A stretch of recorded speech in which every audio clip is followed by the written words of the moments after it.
السلام عليكم ورحمة الله وبركاته. ازيكم يا حبايبي؟ عاملين ايه؟ يا رب تكونوا بخير. ضحك عليكي وقالولك ورقيه وبين طبقة وطبقة ادهني زبدة. لا، من النهاردة هتعملي احلى صينية قلاش بطريقة سهلة وبسيطة وبسرعة الصاروخ. شوفي الجمال والحلاوة دي، ما شاء الله عليها. قبل ما نبدأ الفيديو معانا نسمي الله ونصلي على الرسول. اللهم صل وسلم وبارك على نبينا محمد عليه افضل الصلاة والسلام. ما شاء الله صينية قلاش مورقة وجميلة وطعمها فوق الروعة. يلا ندخل على المقادير بتاعتنا ونشوف احلى صينية القلاش دي عملناها ازاي. شوفوا ما شاء الله. اول حاجة، لو عندك لفة جلاش مهرية متقطعة هتنفع معاك.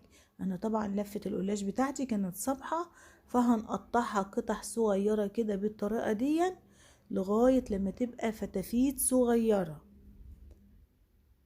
قطعيها كويس كويس كويس زي ما قلتلك كده. ما شاء الله هتبقى احلى صينية. بعد ما قطعناها لازم تفرطيها من بعضها كده، ما تسيبهاش متجمعة مع بعض.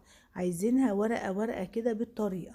هنجهز الصينية بتاعتنا وهندهنها دهنة زبدة كويسة بالطريقة دي، والحواف والجوانب وقلب الصينية كده ادهنيها دهنة كويسة. بعد ما دهناها افرشي قطع الولاش بتاعتك فرد كده زي ما قلتلك. وسطني طبعا اقسمي اللفة على طبقتين، طبقة من بين اللحمة والطبقة التانية هتبقى من تحت. ظبطي الصينية كده واعمليها كويس واضغطي عليه. رشة زبدة كده بين الحواف كده، علشان طبعا لما تيجي تقطعيها وتسلكيها تسلك معاكي على طول. ما شاء الله الله اكبر. حاجة كده من الاخر وهتدعي.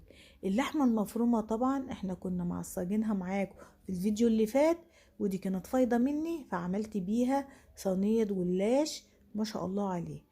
هتوزعي اللحمة بتاعتك كده بالطريقة دي، ولو حابة تحطي زيتون، حابة تحطي جبن، اللي يعجبك خالص. يعني ممكن تعمليها بجبن وممكن تعمليها بلحمة مفرومة او بشاورما فراخ.